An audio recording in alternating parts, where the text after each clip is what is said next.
Hello, my name's Elijah Walls and today's review is Makoto Shinkai's new movie, Suzume.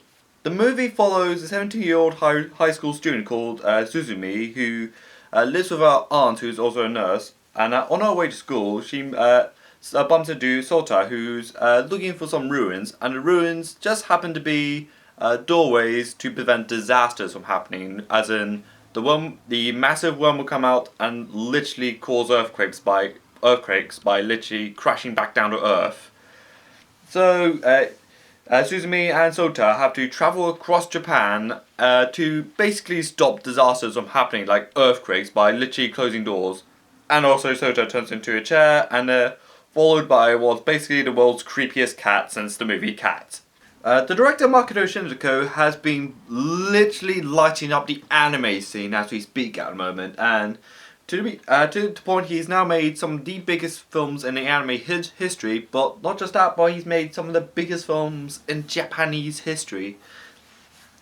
Starting off with his earlier films like 5 centimeters per second and A Place Promised in our early days, then really made a name for himself with the underappreciated film like Garden of Words, then completely blew up in the anime scene with films like Your Name and Weathering with You. With that massive success and the both critically and commercially, both home and abroad, from Japan and elsewhere, the anticipation, even outside of the anime community, it was pretty huge for Suzume. And let's say it, this movie did not disappoint at all. Like, again, the movie is visually amazing and animated and so gorgeously as a lot of his films are. We'll just say we're going to decide what is his key strengths in this movie in particular, and what could have honestly been improved. The movie has a lot of emotional weight in the movie. Particularly, the movie evolves essentially around earthquakes and Suzume trying to prevent the earthquakes with Sato, who basically spent most of the film as a chair, and a cat who turns out was just guiding them the entire time. The movie also does heavily reference, particularly for the second half of the movie, the infamous 11th March 2011 earthquake that pretty much rocked Japan and was hit later with a tsunami, and again with a Fukushima nuclear meltdown, which, although they mentioned, it still feel like the movie does have some pretty potently grim imagery that is very reminiscent of the imagery. So much so, the director has also spoken about the effects of the earthquake that had on his films, particularly this one and later on his career. And so much so, there's also a really interesting thing that I've learned, that basically they always do that alert thing every time an earthquake would happen, particularly here in the UK, that the government is trialing out the new alert thing on everyone's phone to only have it get widely mocked, since in the UK we don't have earthquakes. Again, with a lot of his films, the characters, although they're still in their teens or young adulthood, they are very likable and very engaging and very well developed.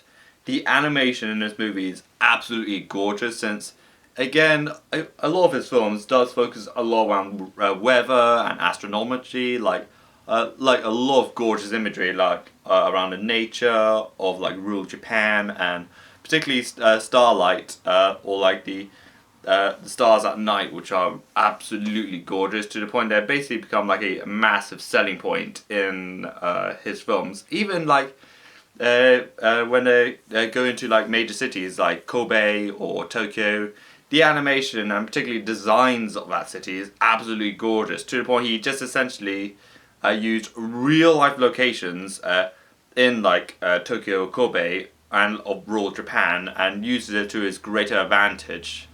Almost like it was like a real life film, like he's using actual real life locations, even down to like corner shops or like a McDonald's or something. Even the music in this movie is absolutely gorgeous. Like where I watched it at my cinema, which is also the same cinema where I worked, they also showed a little music video at the beginning of the film, like a short film, like before Pixar films.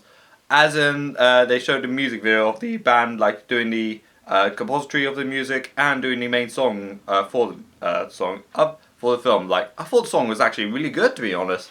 And I think, to be honest, the score is actually a lot better. I think they actually did this score as well, but I don't know off the top of my head. Particularly in the scenes where they had to close the doorways to prevent the worm like literally collapsing on an entire city. Like, it kind of almost reminds me of something like like Mad Max Fury Road, where that scene where the car literally just gets levitated into a tornado and just combusts in mid-air. Like, it kind of reminds me of that same epic, grandiose, like full-blown epicness that the music kind of perceives itself and kind of unleashed itself to its audience. There were a lot of comparisons made about this movie, particularly to the Hayao Miyazaki's 2004 film Howl's Moving Castle, as in the movie stars, both films star a little girl, a young adult, a teen, roughly around that area, who meets a man who's definitely a little bit older than him. One of them gets transformed against their will. Both travel across the country while a city wiping out event happens in the background with some gorgeous animation with a lot of beautiful imagery of like skylines at night, and of course a lot of like Japanese folklore, which both directors have become to known very well up to this point, which again a lot of very interesting parallels between both directors Hayao Miyazaki and Makoto Shinkai's movies.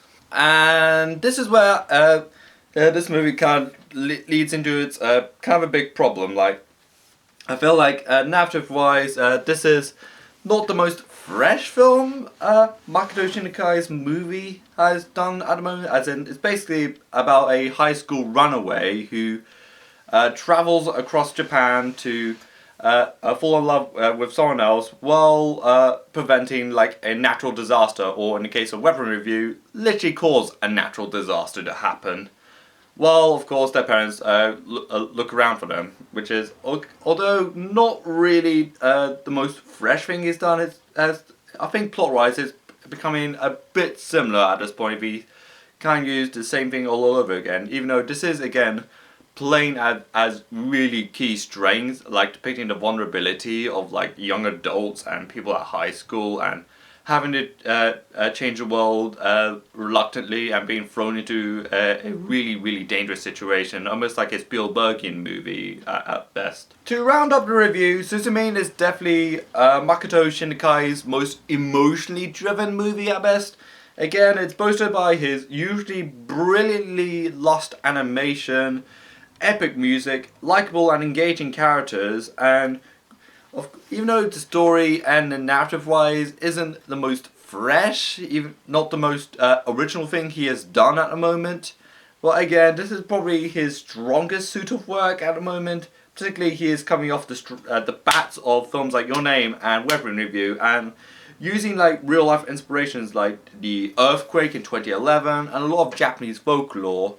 Which again, something like Wolfwalkers or a lot of Miyazaki movies, which is something I really do appreciate in like a lot of animated movies nowadays. I am feeling for Suzume a 9 out of 10. So, what do you think of Suzume? Let me know in the comments below, subscribe to my channel, follow me on Twitter and Instagram, and of course like this video and dislike yours, and bye!